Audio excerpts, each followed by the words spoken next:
Ahoy ho everybody, and welcome to another video in my series where I listen to classic albums for the first time. And on this video I am listening to Rumours by Fleetwood Mac. So Fleetwood Mac. I would say I don't like Fleetwood Mac. However, what I mean by that is that I don't like American Fleetwood Mac. And what I mean by American Fleetwood Mac is anything from when Lindsey Buckingham and Stevie Nicks joined onwards. This, obviously, is from that era and widely considered to be the peak of that era and of that band's catalogue. It reached number 25 in Rolling Stone's 500 Best Albums of All Time list. It's featured on any, basically, list of the best albums. It's there somewhere. Let me explain why I have this thing for that era of Fleetwood Mac. Excluding probably knowing the guitar solo from a chain from a Formula 1 footage, and knowing Albatross from a video that my mum and stepdad brought back showing footage from their cruise around Norway that played Albatross on an incessant loop throughout. Apart from those two bits of music, my proper introduction to Fleetwood Mac would have been sort of Tango in the Night era, and I really didn't like any of those songs. I hated the production. I don't like Stevie Nicks' voice, and that really put me off Fleetwood Mac anyway. And then I heard Oh Well, which obviously is from Peter Green era, and really liked that. And in my head, I was angry, and still am, with American Fleetwood Mac, because why are they not like good early Fleetwood Mac? That said, I haven't really explored good early Fleetwood Mac either. I do keep meaning to pick up a copy of the Fleetwood Mac Greatest Hits, you know, the photograph of Peter Green era Fleetwood Mac with a cover with a red tinge to it. That one. I will pick that up when I find a copy at a decent price. But it certainly made me not want to get any later Fleetwood Mac. So for this album, it's obviously a very well-known album, and I do already know quite a few of the tracks because they're radio staples. So, Dreams, I know. Don't Stop, obviously I know. Go Your Own Way, I know. Songbird, I know. The Chain, I know. You Make Loving Fun, I know. So that's more than half the album I do already know. Some of the tracks I don't mind, I'll be honest. The Chain I do like quite a lot. But again, that's largely for the guitar bit. As I say, I do have a problem with Stevie Nicks' voice. I'm not sure how much of this album she actually sings on. Yeah, that's sort of where I am with it. But I'm going to give it, I'm going to go into it with an open mind. I'm prepared to like this album. I just can't promise that I will. So this is my copy. I bought this at a Slice of Vinyl, my local record shop. Ages ago now. Probably at least 2 years ago. And it's been sat in my classic albums pile, ready to get to for this series. So it's a second-hand copy. I don't know what pressing it is. I haven't explored. It's got the original lyric cardboard fold-out insert thing. And it's on the Warner's... I don't know what they call that label. The Trees, I always call it. It's, obviously a well-played copy. There are marks on it I don't think anything deep enough to cause any major problems, but it shouldn't affect, I'll bear that in mind when listening to it. Yeah, let's give this a spin and see where I am with it.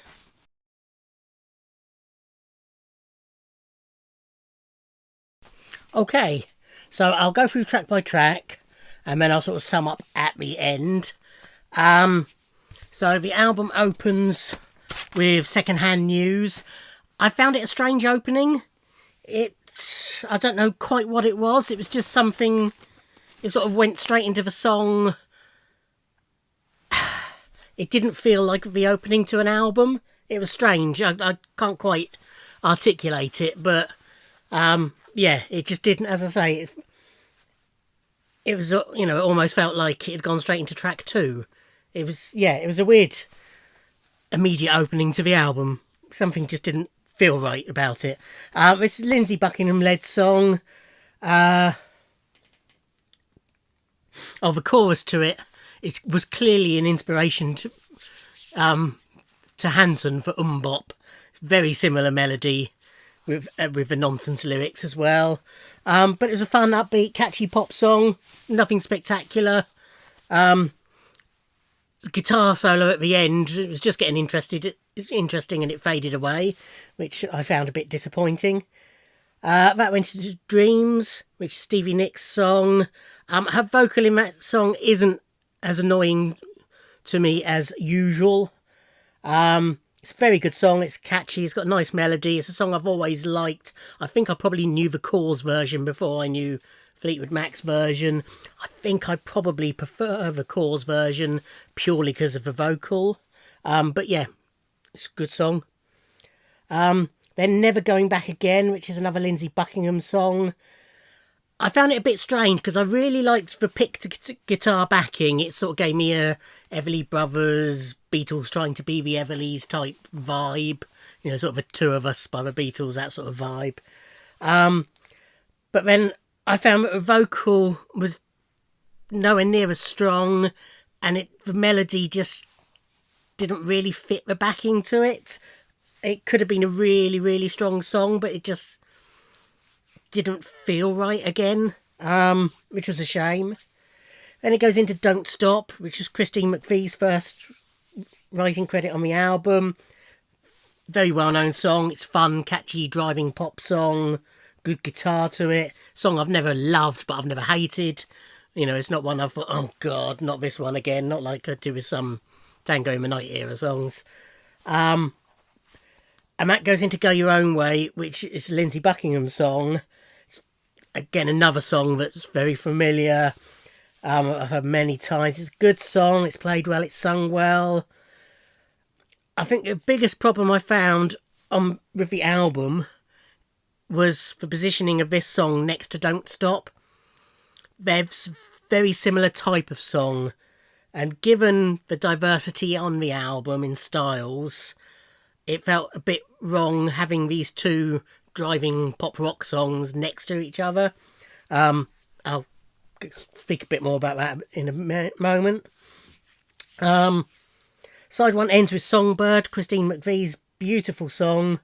It's piano-led, beautiful vocal by Christine, really strong song. Again, I think I probably knew what's her name? Oh, died. Terry Wogan. Eva Cassidy. I think I probably knew the Eva Cassidy version before I ever heard... In fact, I know I knew the Eva Cassidy version before I ever heard the Fleetwood Mac version. Not sure which I prefer. I'd have to hear the Fleetwood Mac one a few more times. But yeah, as I say, beautiful song, beautifully sung. Side 2 opens with A Chain, which, as I mentioned earlier, is the song I really like from this album. It's a group-written song. It's the only song credited to all the band members. I will say that the vocal section... I'm not mad on the verses. The chorus I like, and the drama in the chorus, but the verse leaves me a bit cold. And for me, really, it's all about the second half of a song and the guitar or the bass build up and then the guitar solo. Probably done without the vocals coming back in at the end. Probably a bit more guitar would have suited me better. But yeah, probably my favourite song on the album. Probably my favourite Fleetwood Mac song that I know. I don't know many Fleetwood Mac songs. That goes into You Make Loving Fun, another Christine McVie song. Funky bass and clavichord backing, which is a nice change. Another strong vocal from Christine. It's a decent track. It's another one that I've never loved, never hated. It doesn't wow me, but it's a perfectly decent enough song. And as I say, I like the backing on it and the vocals. Then we go into I Don't Want to Know, which is Stevie Nicks' song. It's a decent enough upbeat pop song.